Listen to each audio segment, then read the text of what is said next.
สบ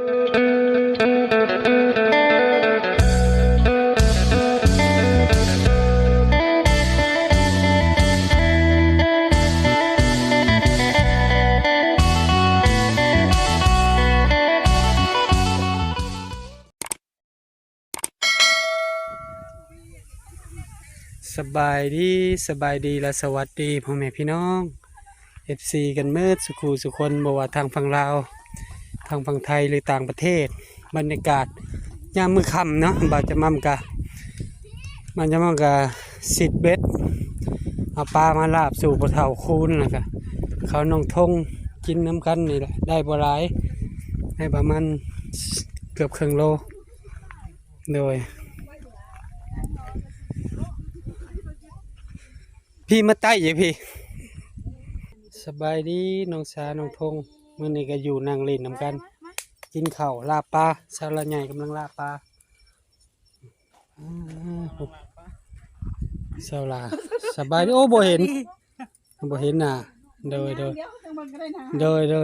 ก็ใช่ไม้ก็ได้มันเข้าไปหาสาวละใหญ่ลืมมาเสื้อมาให้สาวละใหญ่หนาวรถก็ยับออกก็ได้มันบังเอาไปหุ่นบ่เอาอันหมอมาใส่อันนี้เนี่ยหมอมาใส่น้ำต้มหัวปลาเนี่ยหมออยู่เฮือนเฮาละเนี่ยหมอนี่มาใส่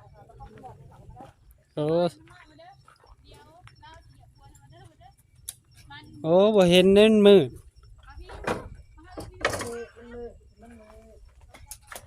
มาใส่น้ำพ่อเฒ่าให้พ่อเฒ่าไปข้างสบายดีพ่อเฒ่าคำมืดมาอยู่ฝากท้องน้ำมือนี่เอาปลามาลาบสูนพ่อเฒ่าคูณพ่อเฒ่าค่ำก็อยู่บ่อยู่แล้ววะกินน้ำกันเบิดนี่แหละกินน้ำกันมาทุกคน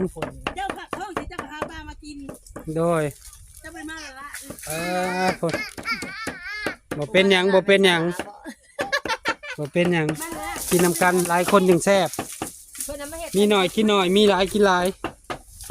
โอ้คนนึงอนามัยทำความสะอาดลม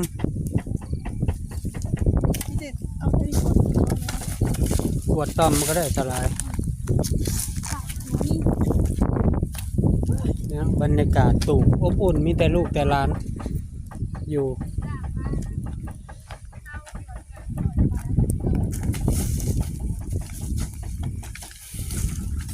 อบอุ่นดีคันสลาจิมาเผากระทางสิทางซอยเป็นแป้นแล้วก็ยับไปอีกแบบจนสุดทางเลยนะ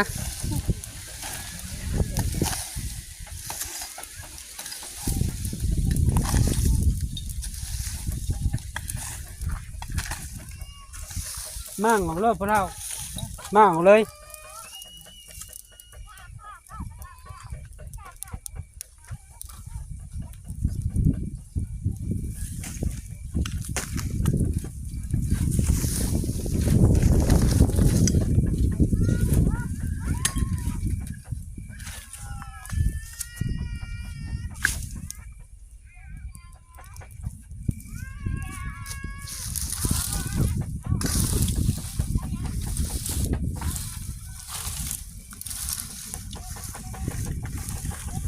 นี่เนาะมาเครือขืนปดลงเลยผู้เฒ่าไหมฮะปดลงแล้วตอนนี้เมนูยังแน่สาระใหญ่มื้อนี้ลาบปลาต้มหัวปลาสบายดีสาระเมื่อกี้นี่บ่เห็นเนาะสบายดีเมื่อกี้นี่ไฟบังเนาะโดยทงเห็นยังน่ะซานยังไงเป็นยังคือเมื่อค่ำมานี่บ่มีน้ำมันโหลดเขาว่าจะสินอนหนีได้เมื่อกี้นี่เฮาอ่ะบ่มีเงินเลยบ่มี 2,000 มี 2,000 กีบ5 บาทนึงเนาะมีเงิน5 บาทบ่มีเงินน้ำมันโหลดเลยบ่มีเงินน้ำมันโหลดเห็นได้สิเมื่อใดมันโอ้เฮามี50วันเลยเฮาเฮ็ดโทรศัพท์อันเฮียอยู่เลยก็เขาให้ถ่ายเอาก็เลยให้เขาซะโดยมีตอนนี้มากระดูกเอาน่ะคิดว่าอะไรเนาะมันภาระมันหลายทางกันเดียวโดยหาแต่ทาง YouTube นี่มันบ่ก็เป็นก็คือนั่นแหละหาจ่ายให้เฮ็ดหนีไปเลยทั่วไปเนาะว่าง่ายทั่วไปแต่เงิน YouTube ก็บางทีก็ได้บางทีก็บ่ได้คั่นน่ะ อ้ายก็บ่มีหลายมีอยู่ 30,000 ในบัญชี มีอยู่ 30,000เท่าหลาย จะได้ใช้ หือ จะได้ใช้อีกจ้ะฉัน ก็ ไม่เอา เอาอ้ายก็อยู่ประจำอยู่นี่บ่เป็นหยังซอยกันนั่นแหละอ้ายก็สิโอนให้หรือว่าซอยเท่าหลาบ่ฮู้ว่าเฉพาะเพิ่นน่ะคือเมื่อค่ำแท้ ปกติ ลูก เมื่อ เต้าบ่คล้องบ่พ่อแม่บ่คล้องถ้ากินข้าวกินน้ำบ่ ก็คุณประธานแล้วเขาบอกไปแล้ว โดย เดี๋ยวจะส่ง เพื่อน คิ มี ว อยู่หลายมือแล้วเงิน ส่ง QR มาเด้อฉันเด้อเดี๋ยวอ้ายซอยค่าน้ำมัน 30,000 ขอบใจ ถ้าเป็นเงินบาทก็บ่าวจะมั่มกับมีน้อยก็ให้น้อยแล้วเนาะเพอช่วงนี้ก็บ่ได้ขายเครื่อง ว่าตะกี้กับเราจะมั่งกระซอยได้เรามีเราก็เอาให้ บัดนี้ กินน้ำกินในยิง ปกติก็ไปขายเครื่อง แบบมันหนาวแห้งแน่คนก็บ่ค่อยออกไปขายมักกะทันขายอันนั้นอัน เรา นี้ ไป นี่ หาปลามาลาบกิน ก็เลยหาปลามาลาบกินข้าวก่อน หรือว่าจะสิไปใส่น้ำมันก่อนได้เนาะจังหน่อยก็ปิด มื้อนี้ ส่งคิวมาแล้วอ้ายสิโอนเงินให้ ขอบใจอะไร โดยเอาตังค์ซอยเรือกัน เอาให้ยอดวิวปังๆซ่องก็ให้ผ่านไปไว้เด้อซ่องยังก็ไม่ต้องโตโน่ แม่น้องโตโน่เอาอยู่ดี ชาแน มี ล แฮง เนาะโดยเซ็นกันเด้อ พักปลาก่อนบ่ซาลาใหญ่ ผักปลาก่อน ดังไฟพิงเนี่ยเนาะหนาวๆบรรยากาศถือว่าอบอุ่นดีเนาะทั้งกลางเว้นกลางค่ำบ่จะมั่มกันแล้วก็ ไอ้ยายหูเปรี้ยวนะงามบ่ อืม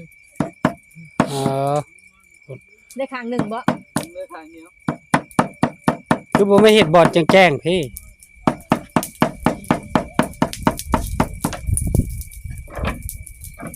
เออ เขาเคลียร์น้อมก่อนเลยจึงฮุบเข้ากัน เขาเขียนอันนี้อันนั้นมัน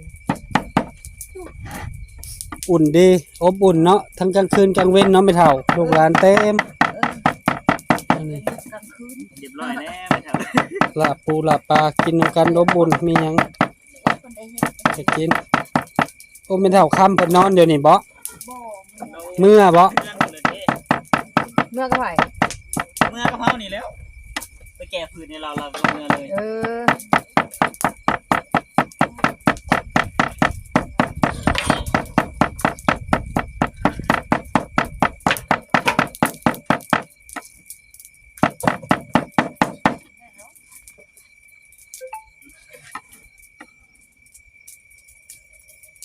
เที่ยงพอเฒ่ากันน้อย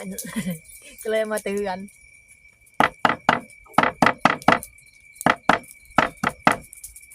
ก็เลยเนาะ บางทงเพิ่นก็เฮ็ดหูงามมาเลย ฮะ ซาน ได้ไป เฮ็ด เฒ่าได้ ขายได้เลยได้นี่เฮ็ดขายได้เลย เป็นเลี้ยงลูกเลี้ยงเมียเด้น้องทงกันเลยมา เพิ่นว่าเอานั่งดังเนี่ยจูดไปเทื่อละหน่อยกับแป้นเนาะพ่อเฒ่าแป้นแล้วก็เฮ็ดนานพักเลย เอาอันน่ะเด้มาสอดใส่นะเจ้าอีกมืออื่นวัดอันน่ะ สีดำนี่ค่ะ บ่ได้ก็จะเฮ็ดอยู่งานเจ้าเฮ็ดของนี่ก็เจ้าสาเลยจะมาตกกลางคือบอกสิ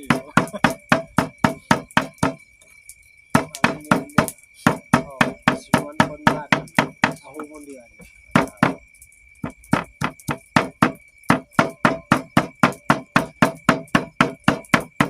น้องสาวเพิ่นก็ไปเอา เสื้อผืน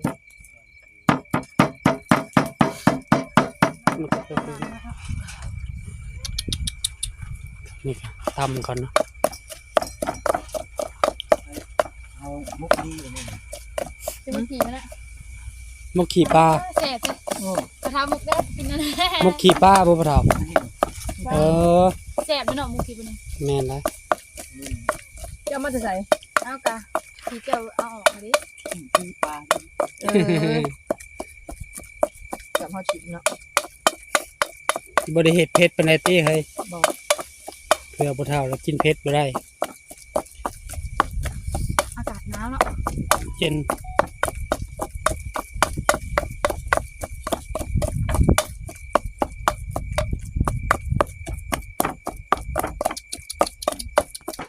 ตามได้หรอบ่ เย็นก่อน น้ำก่อนยังดีเย็นกันมาหนาว มัดมือบ่นี่ มันจางทำมาแหลกๆค่ะอืม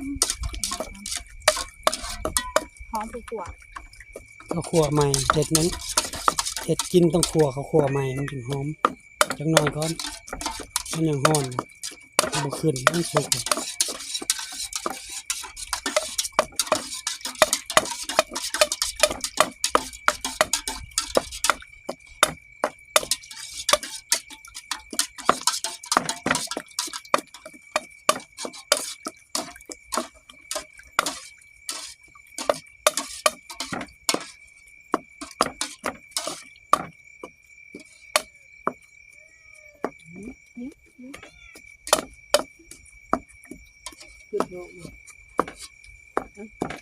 เก็บเอาน้ำมูนั่นน่ะก็ซานี้เกินพัน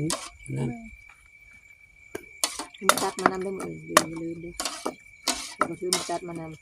ำพอตัดเอาแล้วก็ซานี่มันแล้ว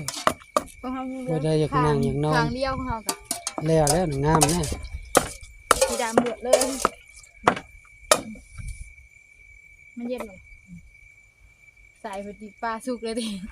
เย็นมันจึงขึ้น พอคนทำเทเลไนก็ขึ้น บอกขึ้นมาเห็น โอ้เย็นไม่เท่า เป็นลม โตไม่เท่ามีผักมีหยังข้างใน ได้บวกเฮามากันยัง ผักเอามาใช้ผัก เอาไงอันน่ะไอ้แม่ยังเกาะก็คืออันนั้นซาเจ้าหลามนี่แหละพ่อเมื่อเลยเด้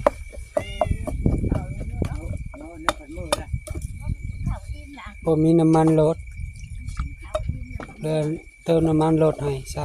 30,000ก็เป็นเงินไทยก็ประมาณ50 บาท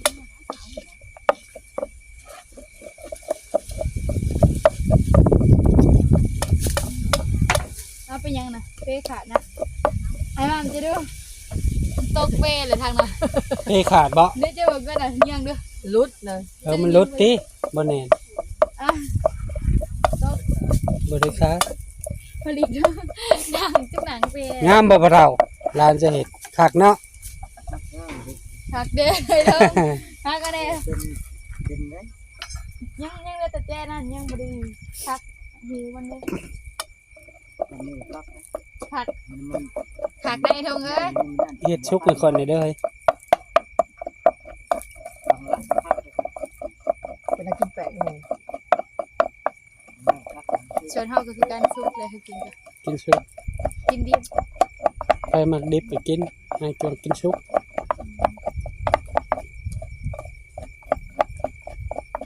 มันฟูขึ้นมาเนาะเฮาตีมันเลย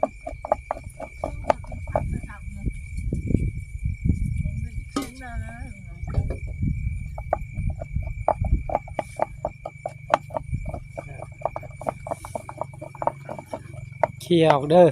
เคี่ยวผ่าเคี่ยวยังออก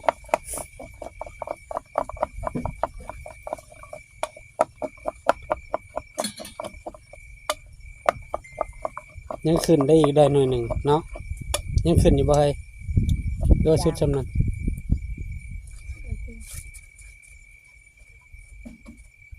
เพราะว่าเฮาต้มอันนี้เนาะใส่ประเภทที่กันมา เป็นซื่อๆเลย เผ็ด ตั้งออกก่อนเด้อพอเท่ากินเผ็ดได้หน่อยหนึ่งติพอเท่ายังหมักธรรมดาเผ็ดธรรมดา เป็นไรอยู่เถอะ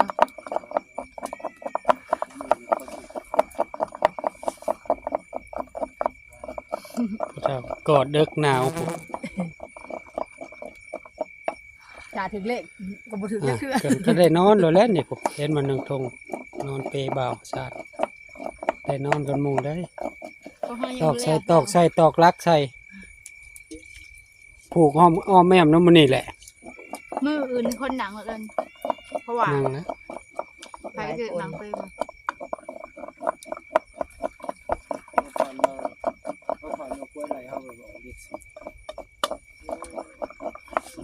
ก็ฝันว่าค่อยไหลเขาก็ออกอีกสิ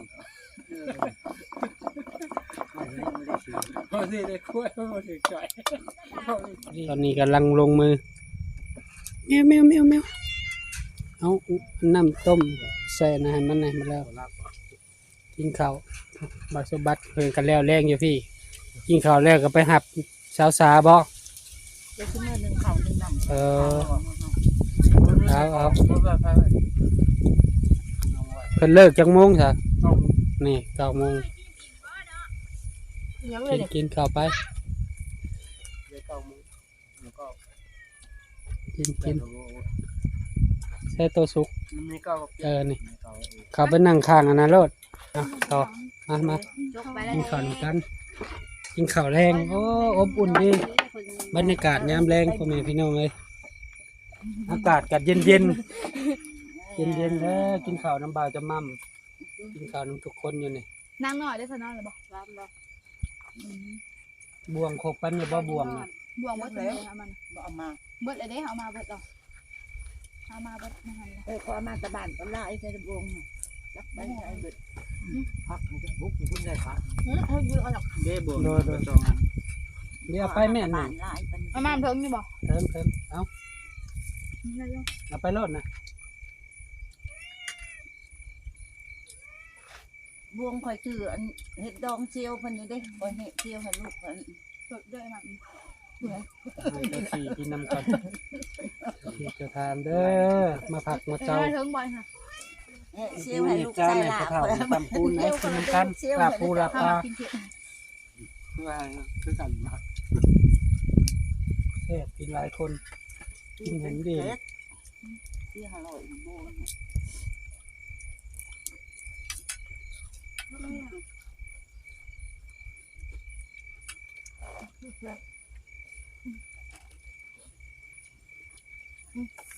ได้กุ้งแซ่บ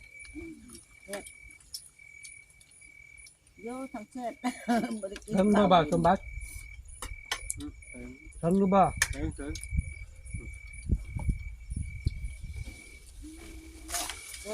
จังเป็นละตาเนาะ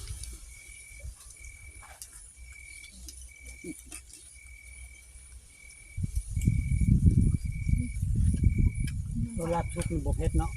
แซ่บแบบสุกค่ะ ก็เลยตื่นนมหมกเฮ็ด เอาบักเลยคุยตัวเผ็ดเนาะ บ่ตื่นอันเบิดแต่บ่มาเฮ็ดฮะ เข้าได้ทั้งหน้าเบิดแล้วบ่ ยังดื่มเดี๋ยวมีกัน บ่ได้กินหลายคนบ่มีเผ็ดดิบเนาะ บ่จะมั่บ่จะมั่ อะไรกันเผ็ดมีแห้งลาบปลาเนาะ เรียกว่าเขาได้ ลูกลาบ กังเว้นสหรัฐประเดี๋ยวนี้เนาะ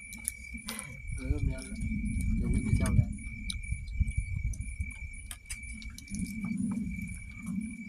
เจ้าน้อยผมมีบ่วงบ่ฮะเล็กบ่วงนะสดเอาโลดบ่ต้องไปจ้ำเด้ ช่วงนี้กำลังเศร้านะ สดกินโลดได้มื้อหน้าได้หลายนี่สิตึกหลายกว่านี้ ด่าคือหลายคนแซ่บ เอากระไปเนาะได้เดี๋ยว ได้แล้ว ไปนะอ๋อแม่ดอกพูดบ่ทานเฮาใหม่ ตัก ทุ หั ก วปลาใหม่ดูอัน ไปแล้วบ่ ไม่เป็นไร ใส่ข้าวให้มันเช้าก็จะว่าทาน ใส่ข้าวอันนั้นขั้นใส่ข้าว เป็นอย่างผมเผ็ดแหละเจ้าไก่จ้ะ จัดอันนี้มัน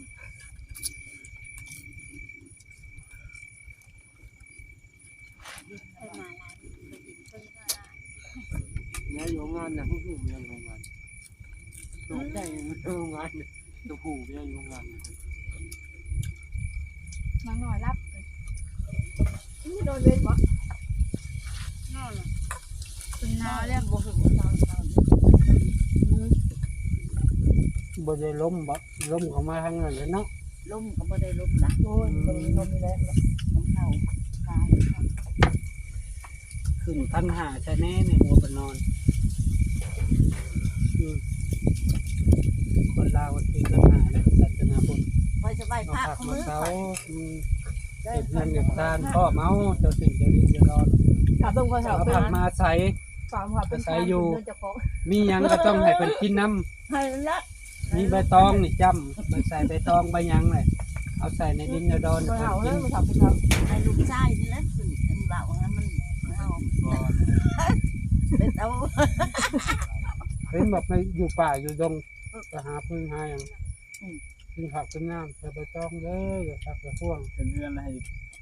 ปูด้วยแล้วว่า อีตาอันนั้นปีหันดีเขาว่าคืออยู่ถ้ำเชื่อเข้าไปรูไปวัดเมื่อคืนบ่ได้นอน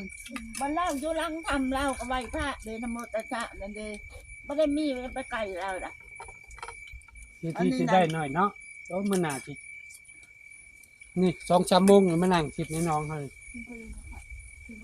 มันแดดสุดเขาก็กินบ่ลาบปลาบูบ่ลาบปลาบูให้แซ่บเด้ ตื่นขาวผม ทำกินเลยที่เขากินแม่เห็ด มาเช้ามาบัดจะมากินอยู่เนี่ยค่อยนึ่งโก้ข้าวฮะ เอาพ่อแม่พี่น้องขอบบุญขอบคุณพ่อแม่พี่ทุกท่านกินข้าวแรงนำกันเด้อพ่อแม่พี่น้องเบิ่งอยู่จังหวัดใดแข่งใดคอมเมนต์ทักทายสบายดีพ่อแม่พี่กินข้าวแรงกับหยังทักทายสบายดีบ่าวจะมั่มเด้อ เพิ่งหมด โดยฝากพ่อแม่เป็นกำลังใจหมดทุกคนเนาะโดยขอบคุณผู้ใหญ่ใจดีที่เฮ็ดกระต๊อบหรือว่าเฮ็ดเฮือนนี่พ่อเฒ่าคูณแม่เฒ่าแก้วเนาะขอให้เพิ่นอยู่ดีมีแรงสุขภาพร่างกายแข็งแรงปราศจากโรคภัยไข้เจ็บคิดสิ่งใดให้ได้สิ่งนั้นจงมุ่งมา่ปรารถนาทำมาค้าขายซื้อได้ขายมาในธุรกิจใดประสบผลสำเร็จในหน้าที่การงานโดย อันสุกกระแส ฝากพ่อแม่เป็นกำลังใจครอบครัวบ่าวจะมั่ม นขนเดิม กดติดตามบ่าวจะมั่มกดไลค์กดแชร์ในเด้อพ่อแม่พี่น้องอย่าลืมเบิ่งโฆษณาบ่าวจะมั่มในเด้อขออนุญาตกินข้าวแรงก่อนเนาะเจอกันคลิปหน้าสบายดีเด้อสบายดีเอาทุกคนแซ่บบ่ลาบปลานะ แซ่บแซ่บ แซ่บมื้อหน้าหากินใหม่ทิศละเทื่อ